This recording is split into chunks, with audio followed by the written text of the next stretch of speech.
this webinar today. Um, uh, there are about 2,000 people who have registered for this webinar. And so we are in a group of 2,000 people from so very many different countries. The webinar is brought to you as a collaboration effort from Cladea and Aligned International University, which is in USA. I am Rachna Kumar, greeting you today and getting us started. Um, Aligned International University is based in USA, and I'm the dean for their management school. We are in California. We have 6 campuses in California. The theme for the webinar is one which is very exciting, very timely, very futuristic. The theme and the topic is integrating AI tools in the curriculum and for student learning. You can see with the number of people who have enrolled or registered, more than 2,000, that this is one which is of great interest to educators everywhere in the globe. And that is why we have this very special webinar organized today. We would like to get your feedback. We would like to get your questions. And we would like to have smaller groups participate in networking later after the webinar. So one important point is that any questions and answers we will take after this webinar finishes. So hold your questions and answers, but do please write it in the Q&A so that we can come back to it and have the speakers respond to that. We have 3 speakers on the panel today. We have Dr. Griselda Davila. She is from Mexico, and she is from the Universidad Pan America campus in Mexico. She has a PhD in financial services from Instituto Tecnológico in Monterrey. She is a specialist in a very wide range of topics, including risk management, philosophical anthropology, and a specialist in several areas. She has published in peer-reviewed journals, scientific journals, and books. The next speaker will be Dr. Corey Scott. He is a distinguished professional with over 30 years of experience in teaching, higher education, nonprofit sector. He is a professor of leadership and organizational behavior in Aligned International University in San Diego. He also has published in different journals, in books, and he has pioneering research in the theme of today's webinar, which is on integrating AI into education. The third speaker is Dr. Peter Feher. He will be talking about navigating the future and how the generative AI's impact on business schools stakeholders can be assessed and what to do about that. He is an associate professor at the Institute of Data Analysis and Information Systems in Corvinus University of Budapest in Hungary. He's also the vice president for international relations, and his research interests are varying, but emerging technologies, which aligns with today's topic, is very much his interest. So the plan for the webinar is that it's a 90-minute webinar. We have 3 speakers that I just introduced. The 3 speakers will speak roughly about 20 minutes each. And after they have finished talking, I will summarize a little bit. We'll take short time to summarize. And then we will take questions and answers from the group. In your team of organizers, we have representatives from Cladea. Some of those representatives, like Pilar, Alejandro, you already have met in other webinars. I introduced myself. I am Dr. Rachna Kumar from the Management School at Alliant. We also have Ivan Desportes. He is the co-organizer and moderator along with me. So he has been very instrumental in having this webinar planned and organized. And we have Roderick, who is also part of this group. He is also a co-organizer with us.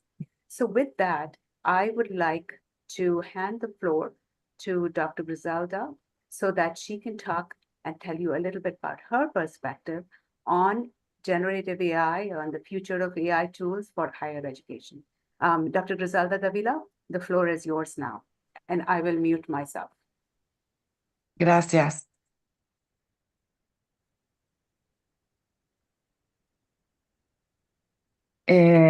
Bueno, la inteligencia artificial. Ahí estamos. ¿Ven la presentación? Sí, la vemos perfecto. Sí, Sí, señora. está visible. la Ok. vemos. Ok. Sí, la Perfecto. observamos. Sí se observa. La inteligencia artificial ha sido particularmente en los últimos años un aliado estratégico y clave en el proceso de enseñanza-aprendizaje en, en la educación. Y hoy, además, es considerada una herramienta indispensable para el logro de las competencias en los alumnos. Hace algunos años, aproximadamente 40 años, las personas que hoy estamos en el mercado laboral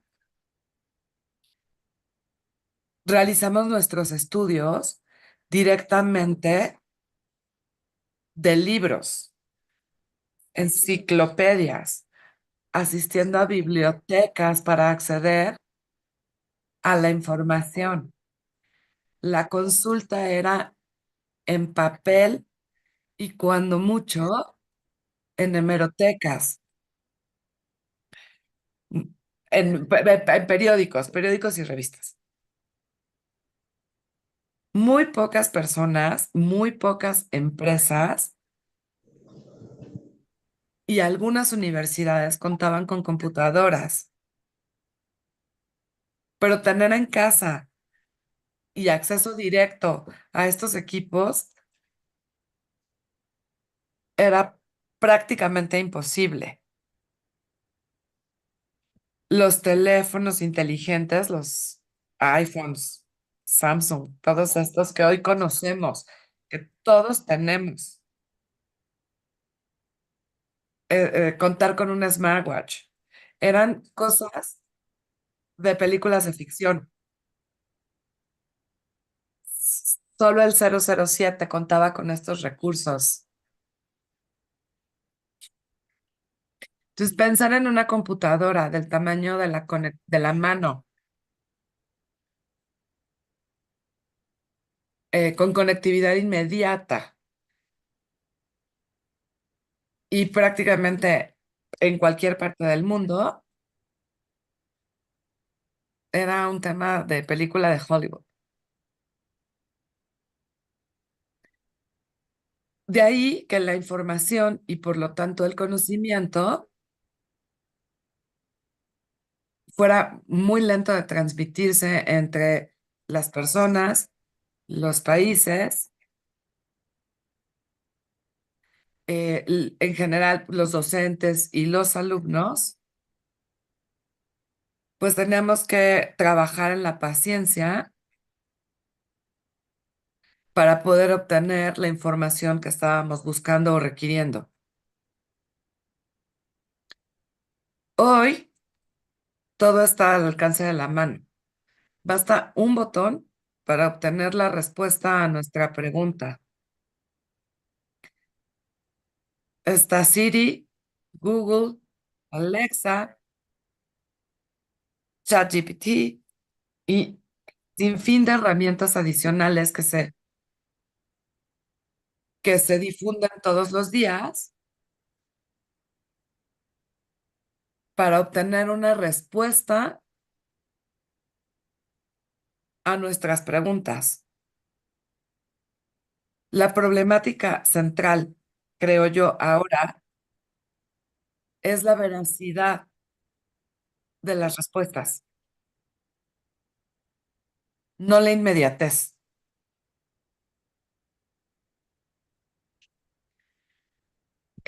Hoy en 2024, la inteligencia artificial avanza de manera a pasos agigantados. Y ello hace que esté completamente integrada a la tecnología educativa y disponible para todo el público. Por lo tanto, quienes nos dedicamos a la enseñanza, tenemos un gran reto para transformarnos y adaptarnos al mismo ritmo que la IA.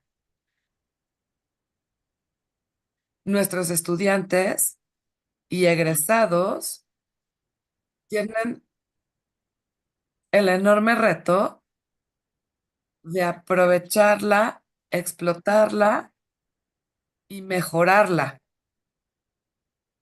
Y las instituciones educativas, el reto de incorporar en la currícula todas estas herramientas.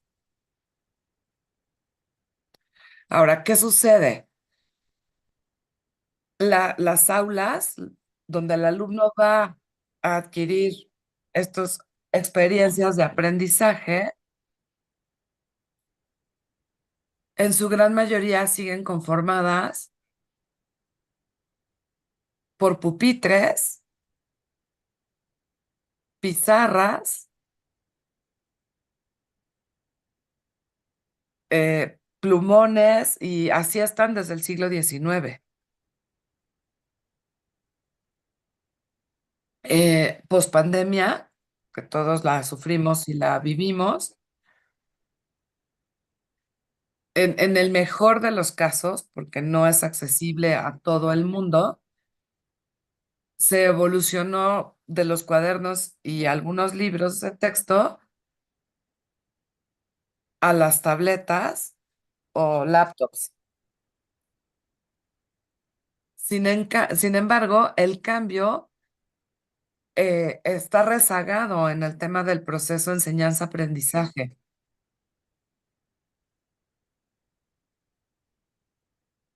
No estamos muy lejos de hace 100 años en este tema, donde,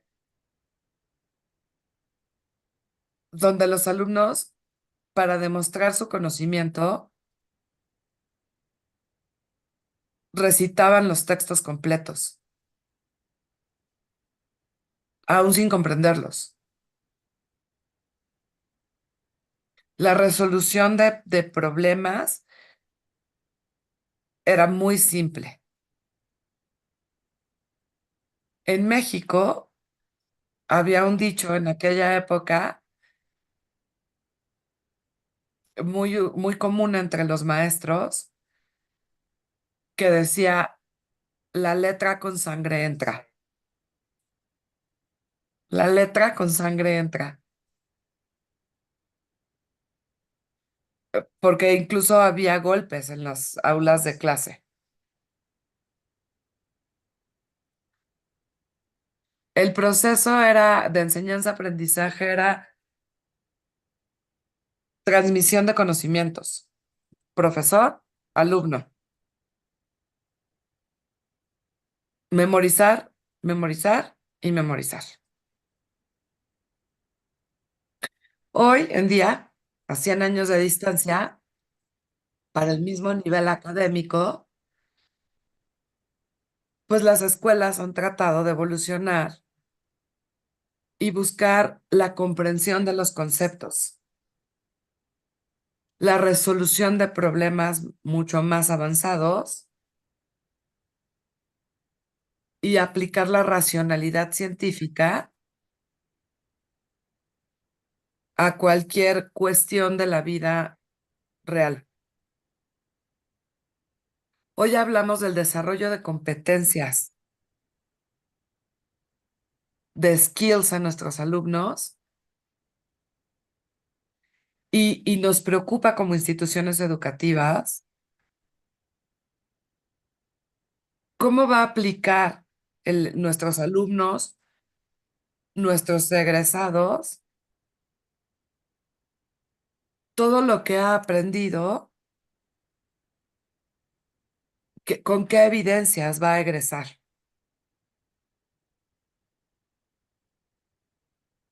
Y cómo va a hacer que el mundo en general mejore con estas experiencias. Entonces, nuestra gran reto, nuestra pregunta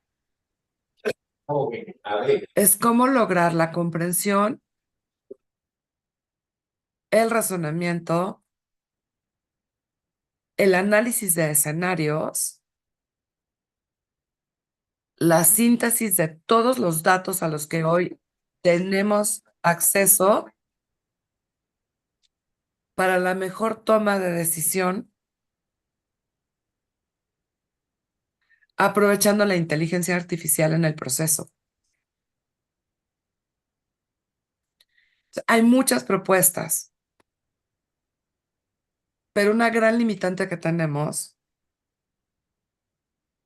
es la falta de pronunciamiento de los gobiernos al respecto. Las regulaciones al respecto son prácticamente nulas y han sido las escuelas y en muchos casos los propios docentes los que hasta hoy han tenido que tomar las decisiones y las iniciativas con los pocos o muchos recursos a los que tienen acceso.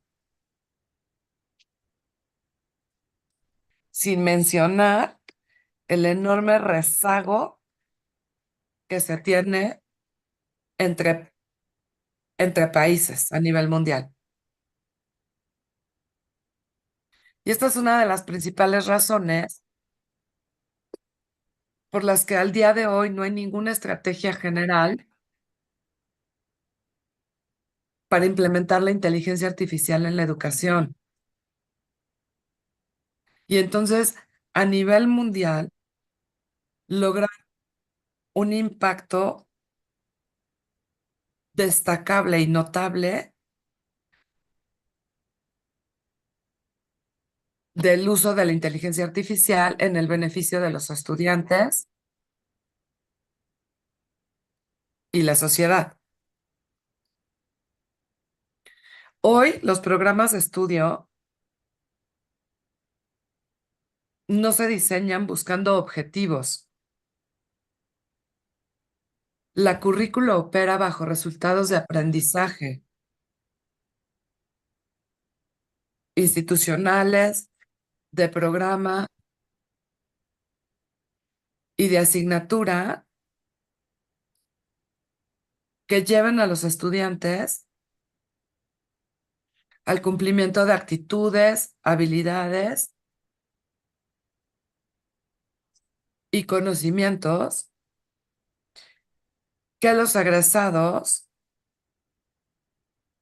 deberán demostrar en cada campo profesional en el que se desarrollen mientras continúan aprendiendo a pasos agigantados con la incorporación de la tecnología. Por lo tanto, debemos enfocar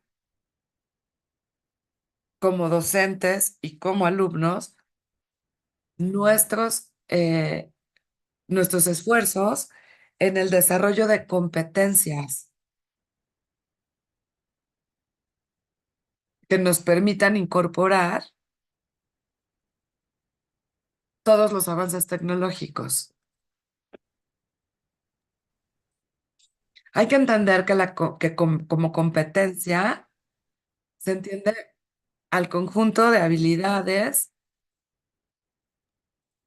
capabilities or performance that integrate knowledge, skills, and attitudes that the students bring into play in a specific context for a given purpose.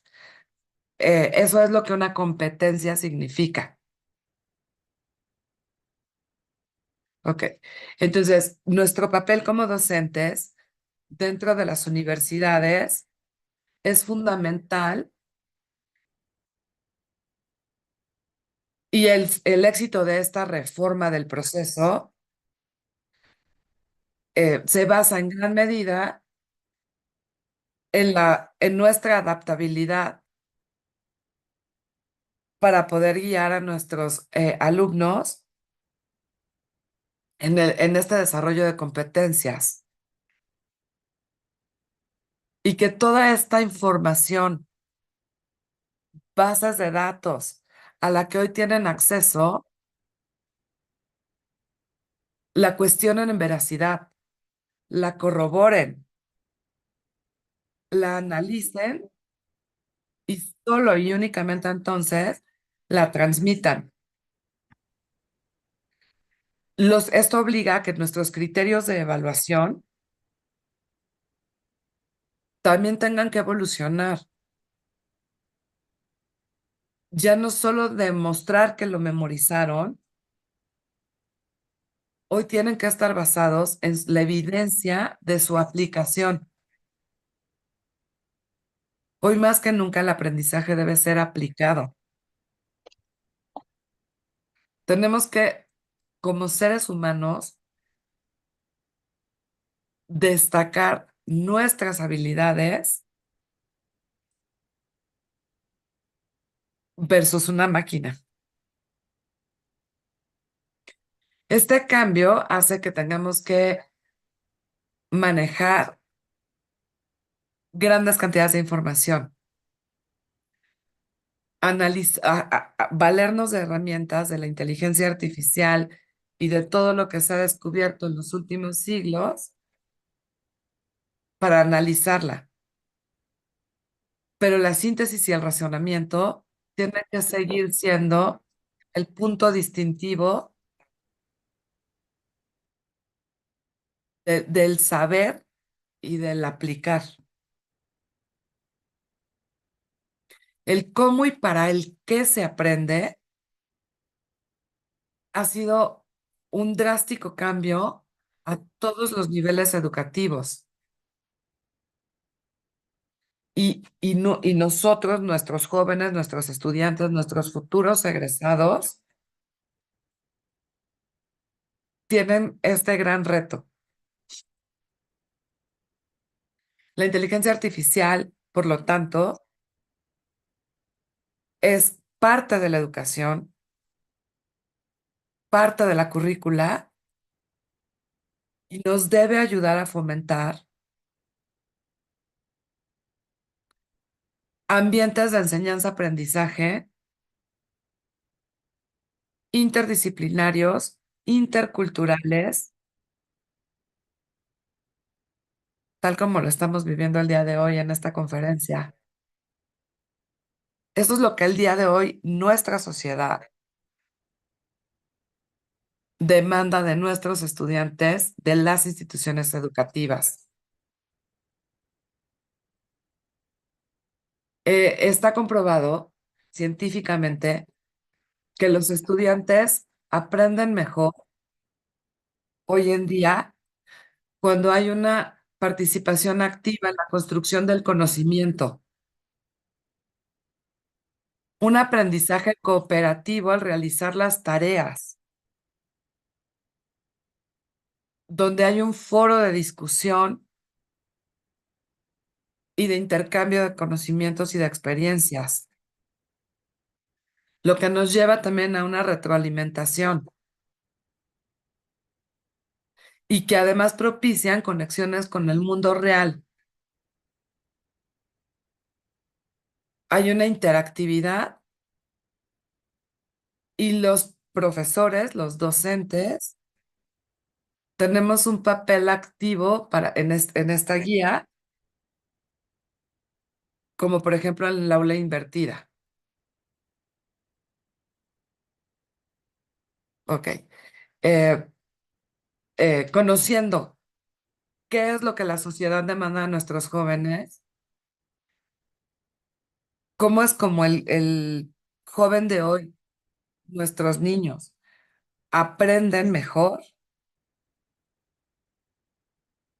pues de ahí tenemos que desarrollar toda esta nueva oferta de programas educativos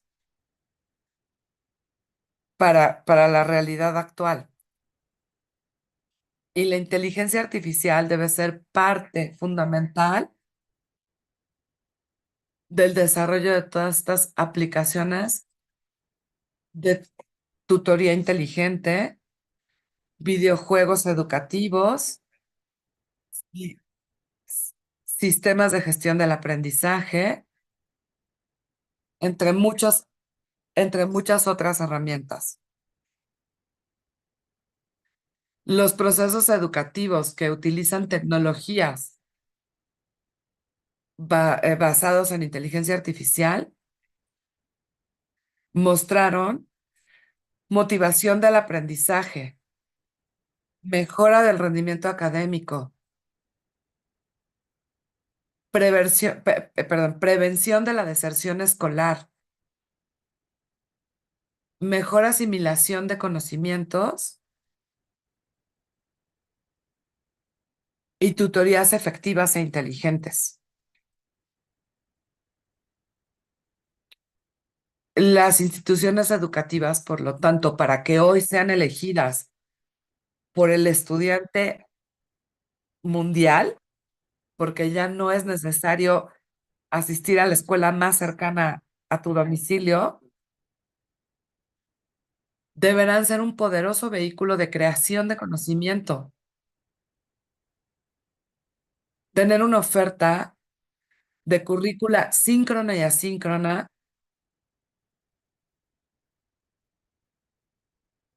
presencial y en línea o híbrida, y lo suficientemente distintiva, flexible, dinámica y atractiva, con profesor altamente experimentado, reconocidos, accesibles, innovadores y agentes de cambio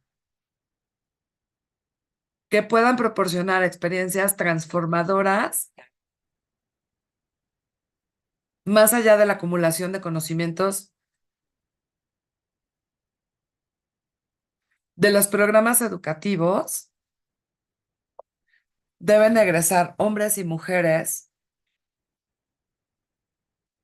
comprometidos con el medio ambiente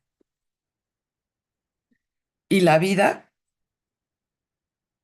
sabiendo que tenemos un entorno altamente cambiante, donde la información es instantánea, pero no siempre veraz, que llega en grandes cantidades, de la que hay que aprender a discernir,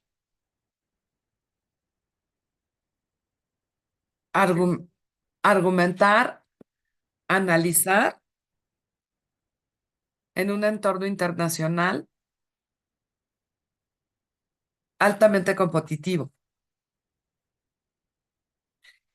Estos egresados deberán saber emplear la disrupción como ventaja competitiva, trabajar con altos niveles de eficiencia y saber reinventarse cada día. Gracias.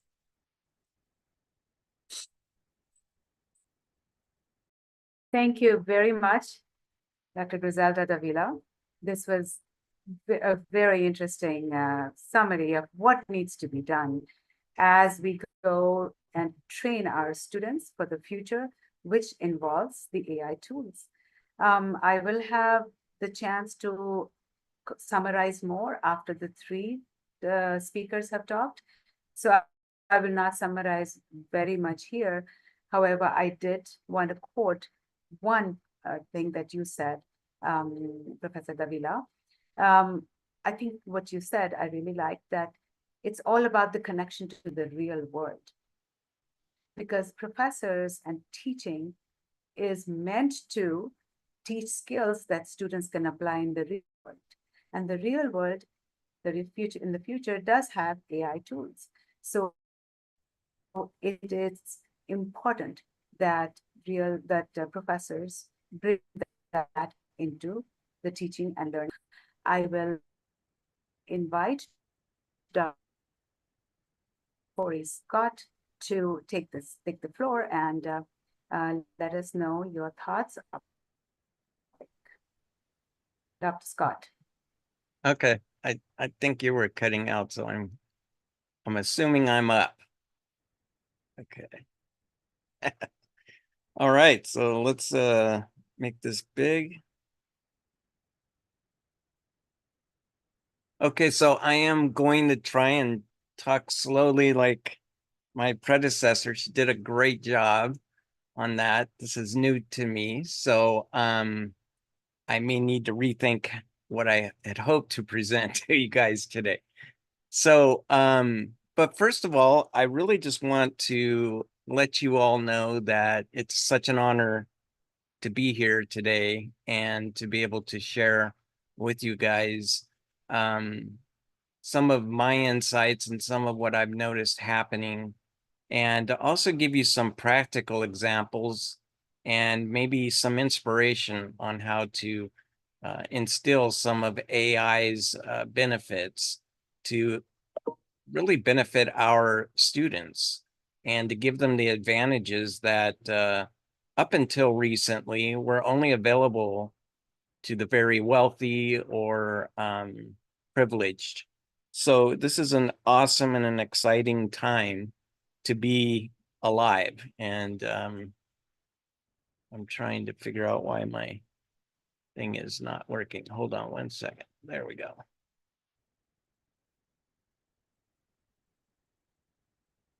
Yeah. All right. So, as you all know, AI itself is really not a novelty. It's been progressively reshaping many sectors in our societies.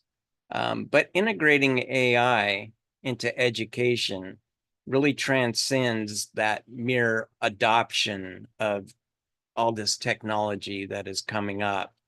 It's about reimagining our educational paradigms.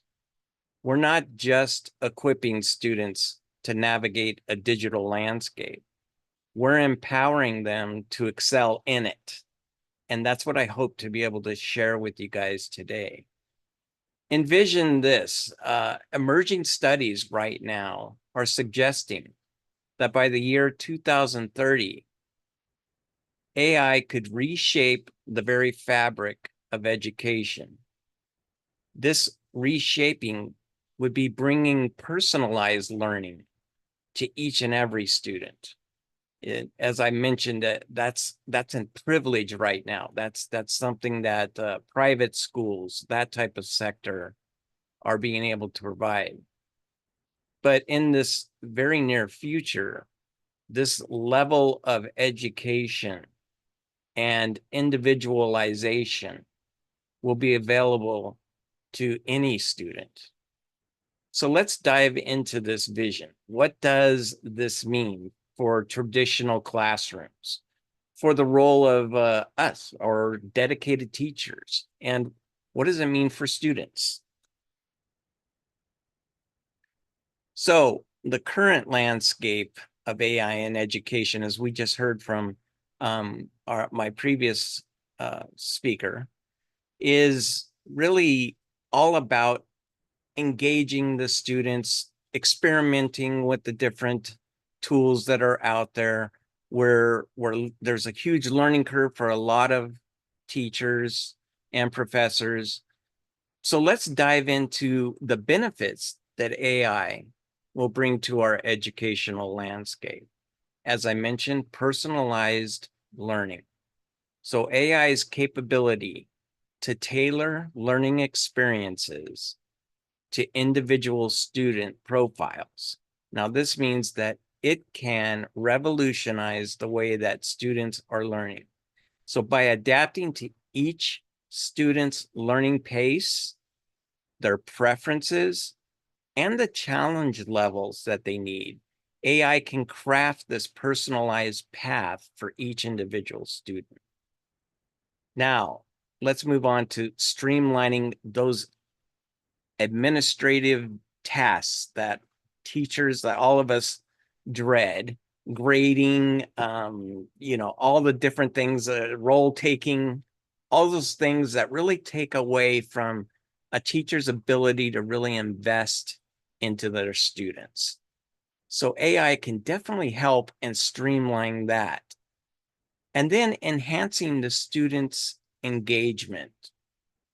AI-powered tools offer dynamic and interactive learning experiences, which are capable of really captivating the students' attention, their imagination, and to pull them in when otherwise the student may just be distracted or not able to focus. So this is some of the things that AI can bring to the educational landscape. But while there are great opportunities, we also will face some challenges, and we need to address those. So one of the challenges that we're looking at now is the ethical considerations. Is AI complementing human interaction without replacing it? There's a lot of fear from educators that they will one day be replaced by some robot walking into the classroom or by an AI algorithm on a computer screen. However, it's important to remember that AI cannot replace that human connection. And that's what the teacher brings. And this new age of education could be the time where teachers really get to do what it is they all fell in love with doing from the beginning, which is investing in students, guiding them, and helping them become the best they can be. So that's one of the ethical considerations. But then we also have bias. And this needs to be addressed and mitigated. Bias in AI algorithms is essential. It's something that's there. It's essential that we deal with it, that we isolate it, and that student experiences are able to be fairly and equitably enhanced. Then we have the data privacy pieces. So these are some of the challenges that we're going to see and have to wrestle with over the next few years as we integrate AI into education. So let's talk a little bit more about this customized learning piece. This is the part that I get the most excited about. So let's envision what it looks like. Imagine ChatGPT or any of these content generators prompting students to express their particular interests, let's say in maybe ancient civilizations or dinosaurs or something like that. And the student, it can realize that the student is interested in something and start to pick a path for that student. So if the student's fascinated by ancient Egypt, ChatGPT or a content generator could generate a captivating lesson plan. And this lesson plan might include engaging narratives about Cleopatra, the construction of pyramids, or the mysteries of the hieroglyphics, all designed to captivate that student's curiosity and stimulate learning. Now let's conceptualize a scenario where the student integrates what they are interested in, and that we're able to take ChatGPT and get them to interact with it in real time. And as questions arise about the Nile's role in agriculture, ChatGPT would respond instantly, offering detailed explanations or clarifying complexities. So this is something that we were talking about earlier with the personalized learning experience. It can create an individual journey that evolves with the student and with the student's interests, but also aligns with the curriculum. So what if our student finds certain topics to be too challenging or too simple? And this is where these content generators and many other programs that are out there can really shine when it comes to this individual educational experience. So based on the students' feedback, these programs and these, we'll just say ChatGPT, for instance, could modify the lesson's difficulty by introducing more advanced theories. It could break down the significance of different issues. And as the student is progressing through this, it illustrates that potential that AI can meet a very broad, diverse level of needs and modify them to make them specific to that student's needs. So let's think about how we would integrate this into some of our educational frameworks. So as we dive into the integrating AI with education, let's discuss the potential of blending learning models. So this approach could harmoniously combine traditional teaching methods, as we heard about earlier, with the innovation of AI-driven tools. And this could really enrich our educational environments. This offers students a more flexible, personalized learning experience. It adapts to their unique needs. And this model demonstrates how technology and the tradition of education can merge to enhance educational outcomes. So turning our focus to, let's say, a project-based learning model. This methodology encourages students to tackle real-world problems using these AI technologies. So instead of memorizing, as we mentioned earlier, they could actually take on some real issues, maybe local issues. Maybe it's trying to get people engaged with recycling or cleaning up trash. Whatever it is, the student can actually dive into this and utilize these AI tools to generate ideas. And from there, the students can shape and blend the AI technologies and incorporate AI literacy. And as they're doing this, they're learning to develop that AI literacy that they're going to need for the world they're going into, the world they already currently live in. And being able to learn how to do this and integrate this into our educational frameworks can be very beneficial to the students. So the introduction of AI into educational settings is transforming the role of educators and teachers. It's evolving now, where educators and teachers are becoming more the primary facilitators of learning rather than the primary source of knowledge. So we still need the educator to have the knowledge, but now we need educators to kind of transform their mindset or change or have a paradigm shift, I guess is the best way to put it, to where we are facilitating that individual student's interest to get them engaged with the topics we want them to learn about, and being able to have a tool that can find a way to get that student engaged, where lots of students right now are just kind of left behind if it's not something that's interesting to them. So now we have tools that are able to actually find ways to get the students interested and engaged. So let's talk about a actual scenario where this is a reality.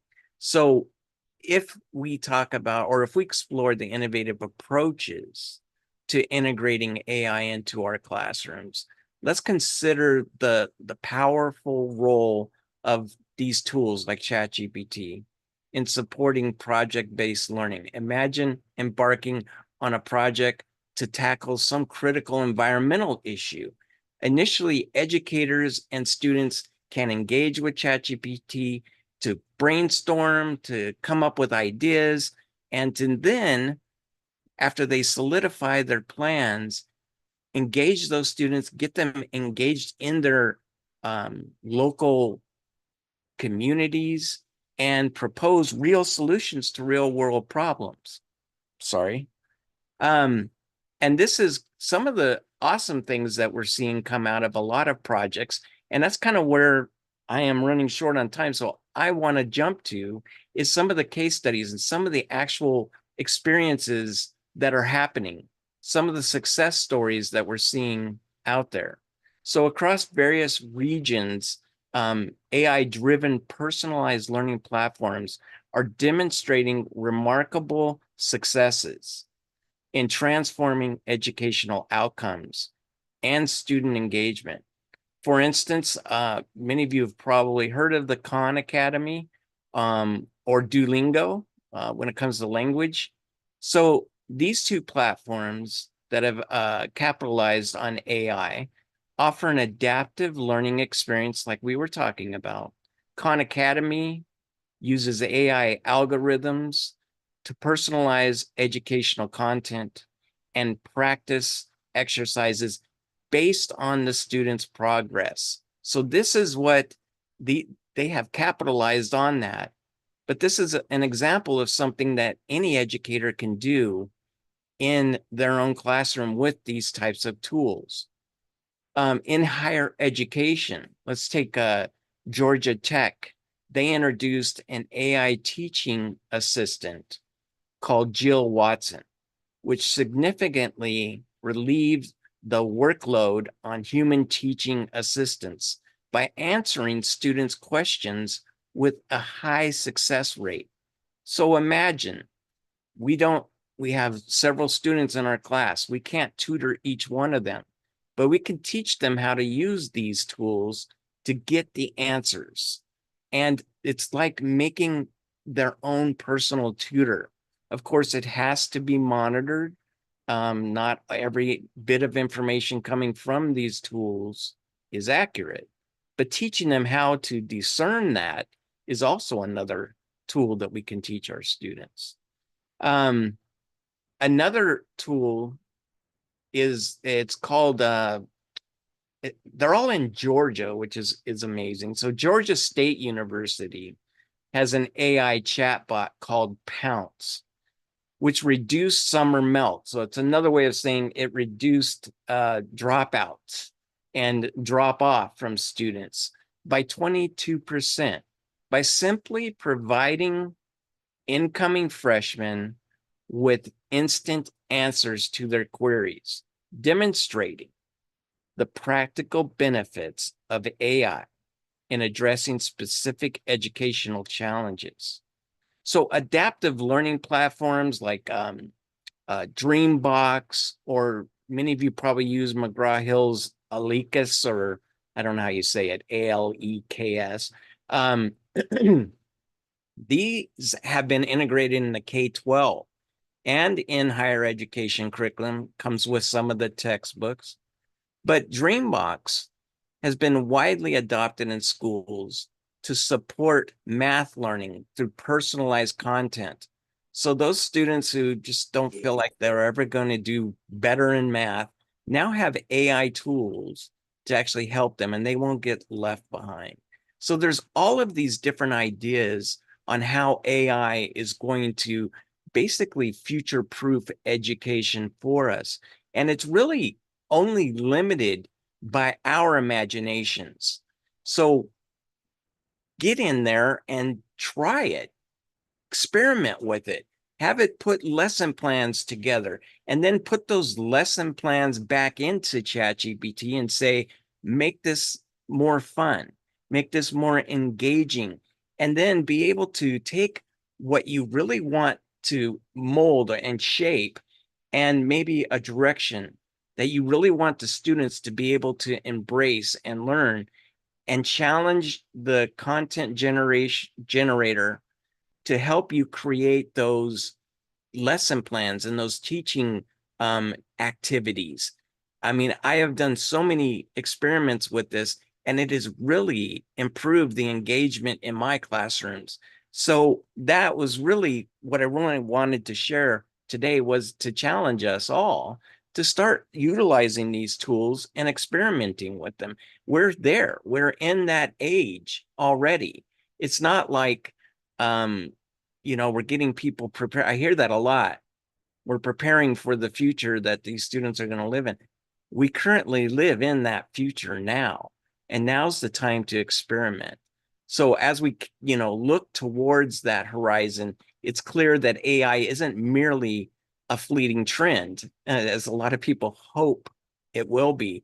It's here to stay, and we need to help find the way to bridge that in our classrooms, in our schools, in our universities. How can we bridge that and bring that learning journey, that individualized learning journey, to each one of our students? So that's what I invite all of you here as active participants in this new world that we live in as it's unfolding. Get engaged, experiment with it. Just start with something like the chat GPTs or the content generators. And as you do, it's one of those things that kind of builds. The momentum builds, the learning curve gets smaller, and you start to feel engaged, and you start to feel like you're a part of this new community. So with that, I will turn it back over, and thank you guys for your time. Thank you, Dr. Scott. That was very interesting as well. Like I said, we will summarize at the end. So I'll save the major summary there. But for now, I will say that the major note that Dr. Scott, you made was about the fact that this can be personalized.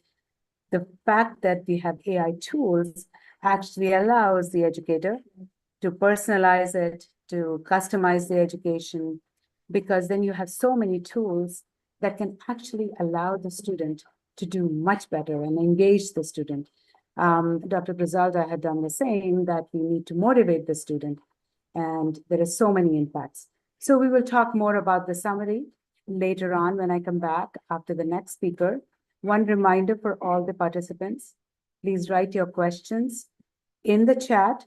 We have a moderator who's collecting your questions, and we will come to answering the questions. The speakers will answer the question at the end. The next speaker we have is Dr. Peter Feher. He's from Budapest, and the floor is yours, Dr. Peter Feher.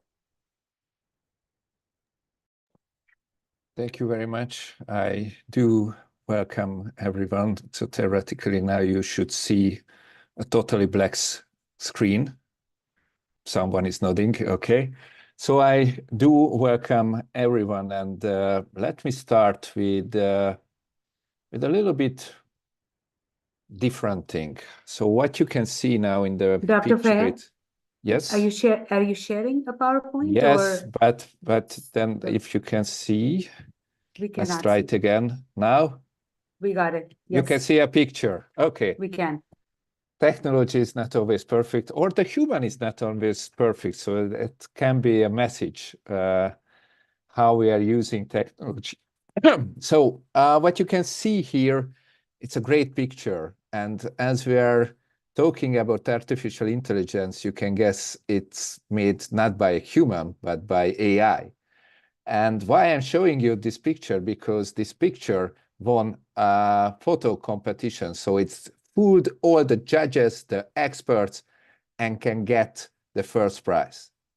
And it shows us a very important challenge of using artificial intelligence, ChatGPT, large language models, that people are tend to explore what kind of tricks can we use with AI.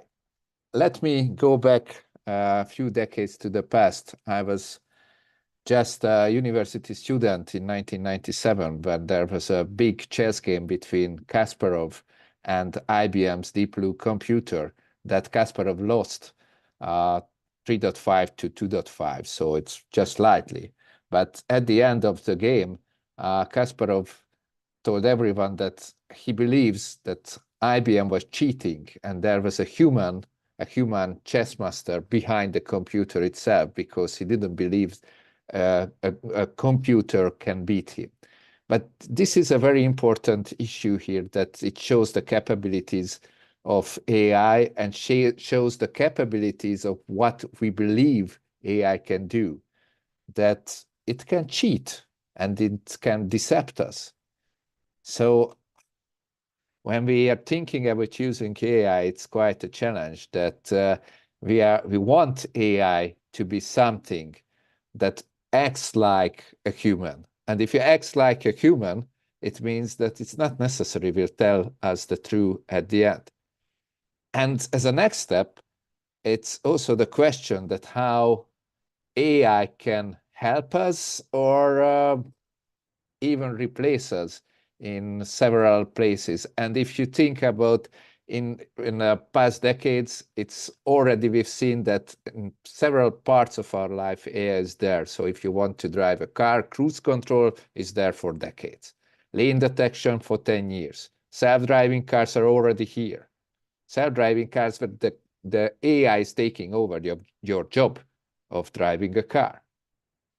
So, and the challenge here that it's probably a trust issue that we don't know how these AIs are working. We are teaching AIs, we are giving them learning samples, we are giving them so many materials, but at the end, we don't exactly know the algorithm, how they calculate the end results. And we believe them by experience, or we don't believe them by experience. And in several situations, it's hard to decide who's right, the computer or the human. And let me just quote one very good example from 2018. It was the biggest drop ever in the Dow Jones index. You can see in the trend that, okay, the index was decreasing, but just after 3 p.m., there was a sudden drop. And there was no reason behind it. And when the investigation started, it was revealed that this drop was caused by the trading algorithms. They earned a huge amount of money to their developers, but still, it was not really representing the economic processes. So there was not really a good reason. So why should we trust AI? Especially, why should we trust AI if it acts like a black box, so we don't know what is the real transformation? But we know at least that humans started to work with them. So the next issue here that we don't understand how they really work. If you think that I'm pessimistic, I'm not. I'm totally a techno-optimist. I love AI. I use AI. And it's a great thing that now with these generative AI applications, we are having this new technology that where we are able to communicate with the system. And this is a great issue here. And this is a great challenge where we have to adapt. So not only an opportunity, but also a responsibility. So the next thing I want to mention here, that as AI acts like any previous technologies. And as you can see in this figure, that the time for adapting to a new technology, it requires less and less. If we check that more than 2 decades ago, Netflix needed over 3 years to get 1 million users. ChatGPT required only 5 days. So it means that we have totally no time to adapt to these changes. And it's an important issue, especially in the higher education area where, well, let's say we are in a conservative industry. And the technology is not only AI, but the technologies are coming quickly. So let's move after revealing these technological challenges to higher educational challenges. And the first one, what was already mentioned a few times, that AI is very clever. It knows more than an average student, especially in the exams, in most exams. So it shows us our biggest fear that, wow, it can cheat us, deceive us, we don't understand how does it work, and we don't have time to adapt because it's here already. And what we've seen that our students adapted ChatGPT very quickly, while we as universities were just looking at what the hell is happening. And we try to run after these changes. So that's why it's quite a big challenge. And most of the schools are still not prepared, even in 2024, what to do with AI. So that's why it's a great opportunity that now we are having this forum. So I want to address a few stakeholders here, the students, lecturers, the administration, and the employers, how they see AI as an opportunity or danger. From the student perspective, well, our students are students. They want to progress as easily as possible. But generative AI or large language models open them up a great opportunity by having a huge database, by their generative power, defining concepts, giving them ideas, summarizing long textbooks, translating their text, shortening or expanding text, well, writing them homeworks, of course. But as Corey mentioned, personalized learning is available, or giving automatic feedback to their progress. So this is what they can use. And you or your students don't really need very complex solutions. And just give you an example about case study analysis. It's a ChatGPT 3.5, free to use. You can try it out. What we did with our students, we uploaded the case study to ChatGPT. Then we asked questions that what are the main points here, a little bit summarizing. We even asked ChatGPT, so what are the most important questions here? Where should we focus our answers? We could ask ChatGPT to generate answers. I wouldn't say that these are the best answers, but it's a good starting point. But as we went into the details, it could generate even options for very specific questions. At the end, I would say it's not a good solution generally using ChatGPT, but gives a huge amount of information to the students and give them help to go through the analysis. So it's a little bit a change of approach in the stakeholder approach. So we are not denying them using ChatGPT. We are having more responsibility to teach them how to use it. From the same thing from the lecturer point of view, what are we afraid of? We're afraid of the capability of ChatGPT that, well, our students will use ChatGPT to pass their exams. So the main concern is academic integrity. So that's why many universities banned ChatGPT or similar large language models.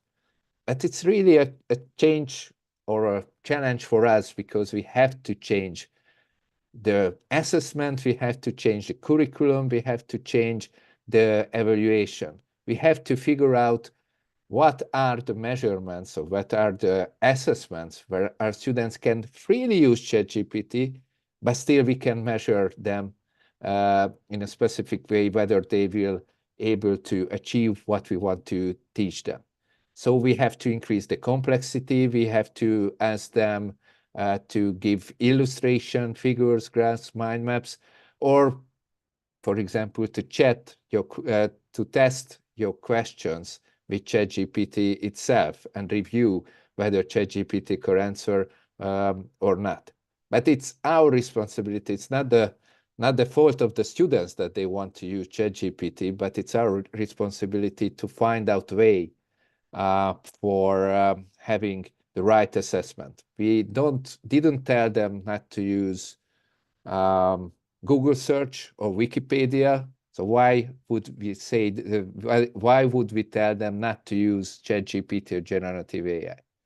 But the lecturer point of view, and I think Corey mentioned a lot of very good examples, it helps even our lives as lecturers, helps us to give us ideas how to create the courses, course design or assessment design.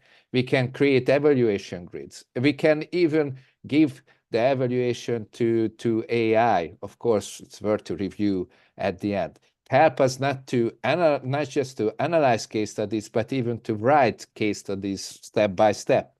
It speeds up the process. It's a productivity tool, and it can quickly give us answers, even us answers that we don't know and we need to explore.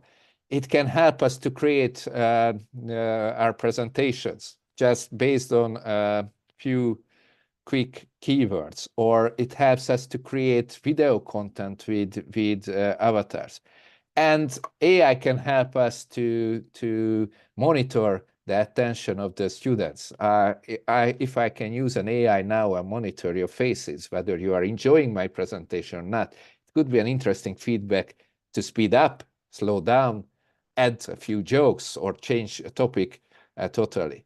And it's not science fiction. It's here that the challenge is that we don't know a lot of things about the AI solutions. There's so many solutions. We don't know which one is good. We don't know how these solutions were trained, what is the knowledge inside, what is missing out, whether it's biased, how it's refreshed, how we can teach these AI solutions. So currently they are having a limitation that we have to be a little bit cautious with them and critically see their answers. But it means that we still have to change here. We cannot deny that it's here. It's our responsibility to change our ways of incorporating it. And I cannot emphasize more, as Corey already mentioned, that we need to do experiments. And in an academic world, and most of us are scientists, we are always looking for the best answers, the ultimate answers. And with AI, we even don't know the questions. So when we are telling our colleagues, and we have to tell our colleagues, please do experiments, please try out using AI, we are also telling them that you can make mistakes.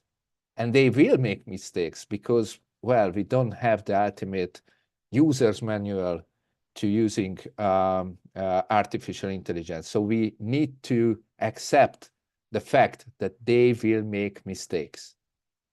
But this is the way how we are, well, still running after the development of artificial intelligence. If we want to wait until we know everything about AI, the AI will be totally different, and we have no time to wait for the final answer. If I want to wait for better answer with ChatGPT 3.5, how to use it, I should wait one additional year. But our students are already using it, and our responsibility to help them use it adequately. And another responsibility area is the administration part, where I think there's a role of not generative AI, but the more traditional AI applications.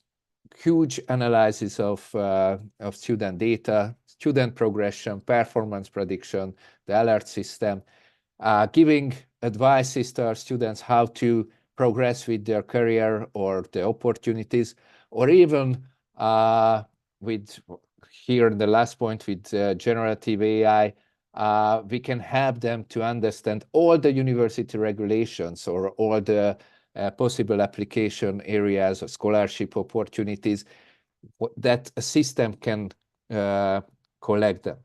So these opportunities, once again, show us that these are productivity tools. Just a quick, little bit biased example that we are using AI at Corvinus University. We are having a career advisory service, digital service, so-called My Corvinus Navigator, that continuously monitor the performance of our students. We know their personalities, we know their progress, and we can give them advices which career they should hunt that is matching to their performance, interest, and personality. But for that, we need to integrate huge amount of data. And at last but not least, let's see the expectations of employers. Employers who are already using artificial intelligence. both traditional and generative AI. This figure is from the financial sector. The left side, you can see a few examples where AI is already used, for example, for credit scoring or fraud detection solutions. But the banks already, financial institutions already started to revolutionize their work in the back office, especially with generative AI. And it's not only the speeding up the administrative work, but also creating strategic insights using AI. And as we've seen in the beginning, there's a huge opportunity that several tasks can be replaced with AI. So what do they want then when they're looking for our graduates? Because it's our responsibility to deliver well-prepared graduates to them. First thing is that the graduates should have the right technological skills. Not only AI, as now AI is on the hype, but also using any emerging technologies now and in the future. So we have to prepare them to the hard skills as well. So when we are talking about marketing, we have to add marketing technologies, marketing AI, whatever in that specific area should be used. The next thing is that we have to give them the soft skills, the skills that where they can use as creativity, where AI cannot replace them yet. So critical thinking, creativity, and the ability for continuous change became important. And the third thing is, that is probably the biggest challenge, that if AI can replace us in the easier task, easier jobs, our graduates have to start their career in a different way, because the internships or the junior positions, these will be automated at first. So they have to start on the next level. So these are the so-called senior juniors. So it means that we have to prepare them already to the next level. It means a lot of practical insights should be already incorporated into the curriculum. And to close my presentation, I'd like to come back to Kasparov. He was very outraged after losing against IBM's Deep Blue in 1997. But after a while, he understood how these systems were working. And at that time, it was not a very, how would I say, not to say anything bad about IBM, but very sophisticated system. It used huge amount of brute force and less intelligence. But Kasparov understood the potential in this system, and he created a so-called freestyle chess contest. It meant that human-computer pairs competed or played against other human-computer pairs. And these solutions were superficial to any solo, very good chess player. So a weak human with a weak computer could beat easily a very good human player or a very good computer player. Why? Because computer gave us the foresight, the computing capability, but we still needed the human to create a new idea and new understanding. So to conclude, I think we are in the era now when we are rethinking the role of the universities. And yes, even at universities, we can be replaced in several areas. And wherever we can be replaced, well, we will be replaced. So if a computer, if AI can teach our students better, let's make them teach our students better, personalized teachings. It's a great idea, cost-effective, huge impact. Test, assignments, even evaluation, we can be replaced. But then it means we have more time for supporting our students and helping them to reach the next level in creativity and innovation. So we have to add value there, and we have to find the ways to have more time for these activities. And the last thing, and I cannot repeat it anymore, that do experiments. Don't be shy. We have to take the risk now because we totally don't have the time to wait as technologies are running beside us. We have to catch up, and we have to be effective in the university world as well. Thank you for your attention. Oops. Thank you, Peter. Thank you, Peter. There. S- did you want to say something at the end? No, I'm just trying to unshare my screen. I'm not sure if I missed something. I just tried to unshare my screen. I see. Okay. Okay. Let's wait for that. If you take it away from me, I'm not sad. Let me check. Okay, good, perfect. We are back. Thank you. So thank you again. Very, very interesting talk. Another third speaker, another very interesting talk. I think if I was to summarize in half a sentence and then come to a summary for all three speakers together, one of the things that I noted from your talk, Peter, was that we have no time. Things are moving very fast, and AI and generative tools are being adopted very, very fast. So we as educators cannot take it slow because we are behind the curve. So, for example, I'm quoting that it took Netflix about 3.5 years to get to 1 million users. Then came Facebook and other such tools, but ChatGPT, it took 5 days to get to 1 million users. So we do not have the luxury of time. So thank you again. Let me take just a few minutes to summarize the three speakers together. I want to make sure that, yes, we are looking at the summaries of the questions. So after my summary, we'll come back to the questions, and I'm going to keep my summary short. The good thing about three speakers was that there is a theme emerging, and everyone, all the participants today are here because we want to know what is the next step. What do we do? How do we go? How do we go forward? So Dr. Griselda Davila, which was the first speaker, recalled that she summarized that the classroom has changed. It is not an era of pens and even not an era of professors. Pen, desks, none of that, but no professors either. The classroom has students who are looking at ChatGPT, other AI tools. And so we as professors cannot be, as they say, the sage on the stage. We do not impart all the knowledge that we want our students to, because they can get that knowledge at their fingertips when they are sitting in the classroom. ChatGPT can give them a huge amount of knowledge. So our role is changing. One of the things that Dr. Davila emphasized was that the whole thing about our graduates is that they have to have connection to the real world. And what is there in the real world? A lot of things are changing, but one of the important things that are changing is this AI tools. So therefore, that is one that we do need to learn fast. From the second speaker, Dr. Corey Scott, one of the things that came out was experiment. Experiment, don't be shy, because we don't want to take even months to experiment. We want to do it really quick. We want to learn very fast, and we want to impart it to our students so that the education and the learning that we give to our students is individualized, is customized. If we do not engage them in individualized, customized students, guess what? We have students that are not engaged.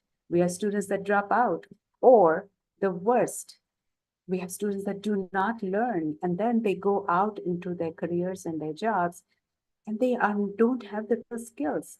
So then we are not doing what we are here for. What is our responsibility? To make our graduates ready for the marketplace, for their jobs.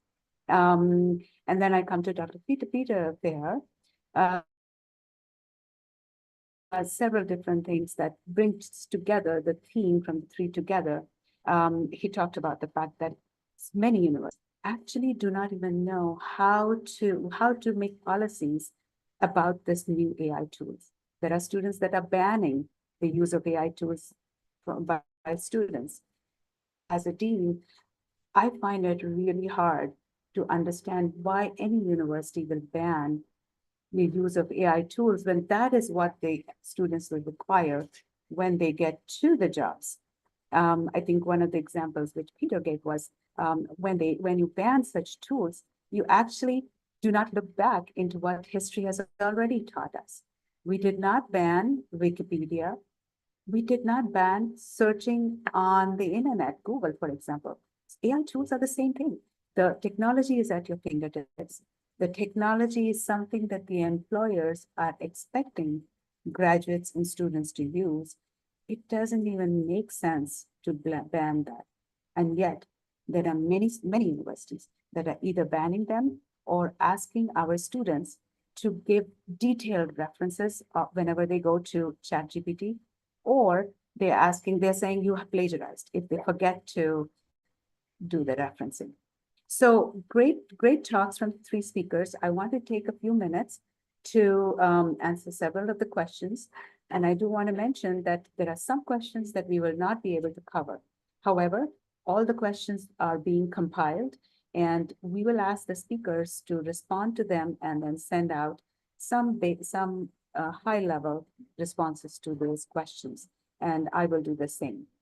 One of the questions that I wanted to take up from the chat was someone asked, how do we train ourselves as educators in professional ethics for the use of AI? And once we do that, because AI can be wrong, it can deceive us, it can cheat us, how do we actually impart professional ethics to the students? And I will ask Dr. Griselda Davis, Davila, to respond to this first. Con mucho gusto. Nada más, la pregunta concreta era ¿cómo ser ético como docente? ¿Cómo incentivar a los docentes? ¿Sí? ¿La ética en la docencia? Go ahead. Pero la pregunta, perdóname, ¿era la ética en la docencia, Ragnar? Yes, ethics in Sí. teaching. How do professors learn the ethics in teaching in the world of an AI, of any AI tool, and how do they teach that, impart that to their students? Ok, bueno, mencionaba yo en la plática que mucho, o sea, ahora mucho del estudio tiene que ser autoestudio, aprovechando estas herramientas, cuidando la veracidad de ellas. Y eso no nada más implica a los jóvenes que están cursando sus estudios profesionales o de grado.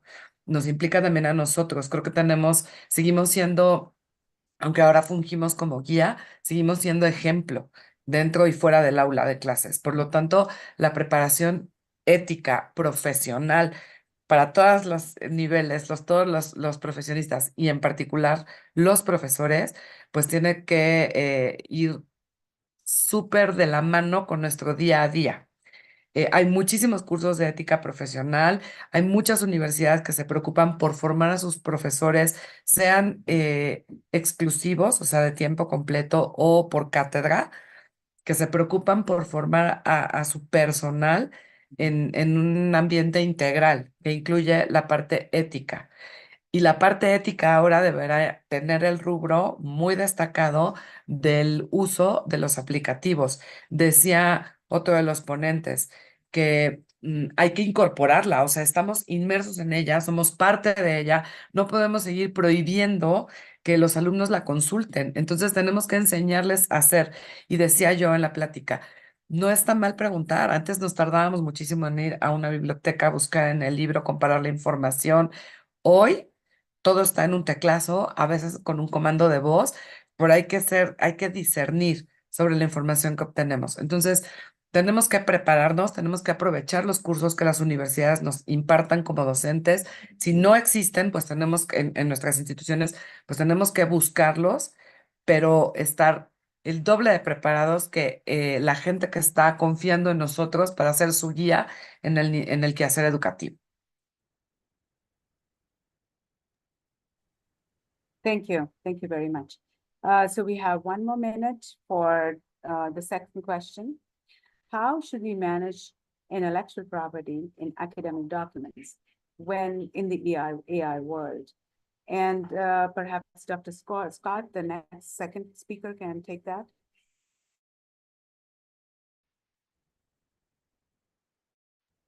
Sorry, I was muted. Can you rephrase that question?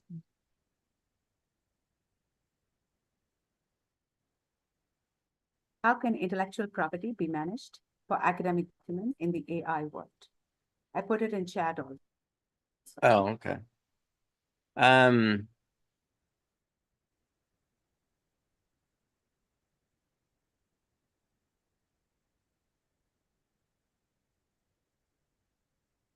okay. Intellectual property, how can it be managed for students? I'm not sure I understand the question. I'm sorry.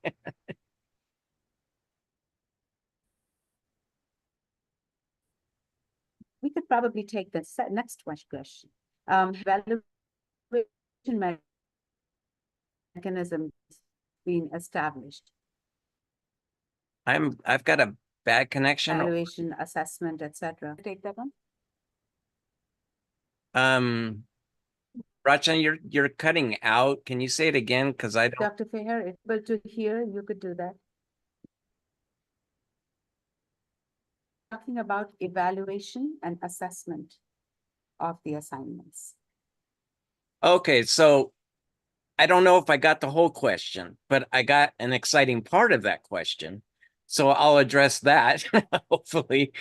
I think creating rubrics is, it's fundamental. We all do it. But how we create those rubrics can get very interesting.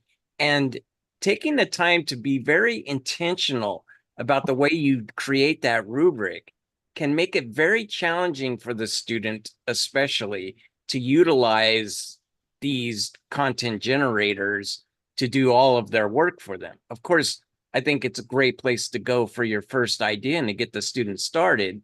But when you ask them, like, you just integrate something simple into the rubric about always applying it to a personal experience or to some, making it personal like that. There's so many ways that you can integrate rubrics to really shape the assignment and to get the student really engaged with it and challenged. Everybody's favorite topic is themselves. So if you can get the student to talk about themselves in the assignment, that's always going to help, eliminate some of that use of content generators. And it's also a good way to get them engaged. Hopefully I got the question right. Wonderful. I only got every other word of what you were saying, so I'm sorry. You did get the question right, and we will respond more after the webinar to everyone. Alejandro, do we have time for one other question? We are already at 10:02. Yes, we have time for one more question. I sent you, I believe, 4 questions, so you can pick one. Good. So I'll direct this to Dr. Feher. What are the AI tools that you recommend students should be able to use, starting from the top to the maybe 3 of these tools? Thank you. I think the good start, of course, using ChatGPT or whatever generative AI they can get access. So it's a no-brainer. There's practically not a disadvantage.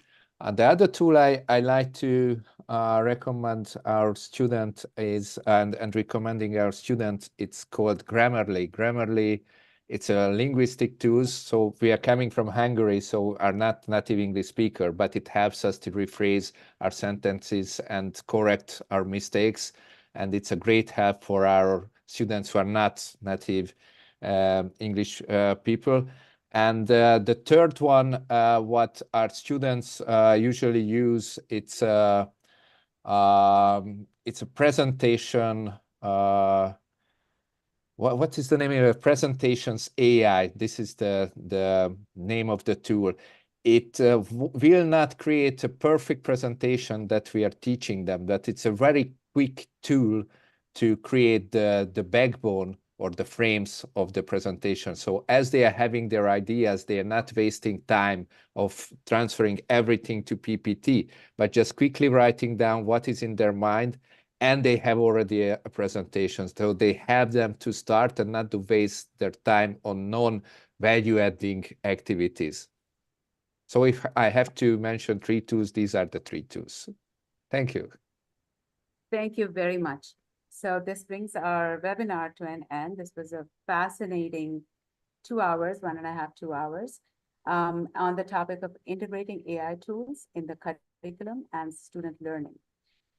As I promised, we will take all the questions because some we could not cover, and we will write responses from 3 speakers as well as me and others, and we will forward it back to you.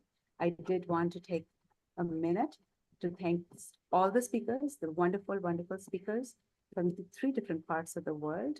Thanks very much to all the participants for joining. And thanks very much to the Cladea team. I think you guys are amazing. You do a wonderful job with this webinar as well, technology experts. So thank you to the organizing team from Cladea.